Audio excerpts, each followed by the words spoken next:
Hi, മനോരഥങ്ങൾ സീരീസിൽ അശ്വതി നായർ സംവിധാനം ചെയ്ത ഒരു എപ്പിസോഡാണ് വിൽപ്പന എന്ന് പറയുന്നത്. അപ്പം ഞാൻ വിചാരിച്ചു ഈ ഒരു സീരീസിലെ ഏറ്റവും മോശം അല്ലെങ്കിൽ ഏറ്റവും അത്ര രസമില്ലാത്തൊരു എപ്പിസോഡ് എന്ന് പറയുന്നത് ഓളവും തീരവുമായിരിക്കും എന്നാണ് ഞാൻ വിചാരിച്ചത്. പക്ഷേ ഇത് കണ്ടപ്പോൾ കുറച്ച് ആശ്വാസമായി. ഓളവും തീരവും കുറച്ചുകൂടി ബെറ്റർ ആണ് കേട്ടോ. ഏറ്റവും ബോറിംഗ് ആയി തോന്നിയൊരു എപ്പിസോഡായിരുന്നു വിൽപ്പന എന്ന് പറയുന്നത്. കാഴ്ച എന്ന് പറയുന്നത് ആ എപ്പിസോഡില്ലേ, അതിൻ്റെ സെയിം പ്ലോട്ട് തന്നെയാണ്. അതായത് ഡിസ്ഫങ്ഷണൽ ആയിട്ടുള്ള മാരേജ് റിലേഷനൊക്കെ തന്നെയാണ് ഇതിൻ്റെയും ഒരു ബേസിക് കോർ എന്ന് പറയുന്നത്.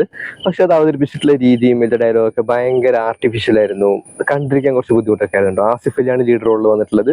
സുനിൽ ദാസ് എന്ന് പറയുന്ന ഒരു പത്രപ്രവർത്തകനായിട്ടാണ് ഇദ്ദേഹം അഭിനയിക്കുന്നത്. മദ്രാസിലായിട്ടാണ് ജോലി ചെയ്യുന്നത്. അവിടെ ഒരു പത്രത്തിലൊരു പരസ്യം കാണും, കുറച്ച് ഫർണിച്ചറൊക്കെ വിൽക്കാനുണ്ട് എന്നൊക്കെ പറഞ്ഞിട്ട്. ഒരു വീട്ടിലാണ് സെക്കൻഡ് ഹാൻഡ് ആയിട്ട് വിൽക്കാനുണ്ട് പറഞ്ഞിട്ട്. അപ്പോൾ ഇയാൾ എന്ത് ചെയ്യും, ആ അഡ്രസ്സ് തപ്പിയിട്ട് ആ വീട്ടിലേക്ക് പോകും. വീട്ടിൽ പോകുന്ന സമയത്ത് അവിടെ ഒരു സ്ത്രീ ഉണ്ടാവും, മിസ്സിസ് പരേഖ്, ഗീത പരേഖ് എന്ന് പറയുന്നൊരു പെണ്ണുങ്ങളുണ്ടാവും. ഇവരിങ്ങനെ പരസ്പര ബന്ധമില്ലാതെ എന്തൊക്കെയോ കാര്യങ്ങൾ പറയും. എന്നിട്ട് അവിടെയുള്ള ഇയാൾക്ക് ആവശ്യമുള്ള സാധനം ഒരു നേരത്തെ വിറ്റ് കഴിഞ്ഞു. ടൈപ്പ് റൈറ്ററിന് വേണ്ടിയിട്ടാണ് ഇയാൾ പോകുന്നത്. അത് പണ്ടേ വിറ്റ് കഴിഞ്ഞു.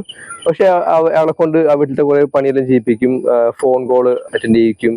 പിന്നെ ആൾക്കാർ വരുന്ന സമയത്ത് അവരോട് ബാർഗെയിൻ ചെയ്യാനൊക്കെ പറയും. പിന്നെ ആവശ്യമില്ലാത്ത ഓരോ കാര്യങ്ങളൊക്കെ ഇങ്ങനെ അതാണ് ഇതാണെന്നൊക്കെ പറഞ്ഞ് കുറെ ഫിലോസഫി ഒക്കെ പറഞ്ഞിട്ട് അങ്ങനെ അതായത് ഈ ഡയലോഗ് വെച്ചാൽ ഭയങ്കര ആർട്ടിഫിഷ്യൽ ആണ് കേട്ടോ. നമുക്ക് കേട്ടിരിക്കാൻ തന്നെ വലിയ സുഖമില്ലാത്ത രീതിയിലാണ് ഇതിന്റെ ഡയലോഗും കാര്യങ്ങളൊക്കെ പോയിട്ടുള്ളത്. എനിക്ക് തോന്നുന്നു മധുബാലയാണ് ലേഡി ആയിട്ട് അഭിനയിച്ചിട്ടുള്ളത്.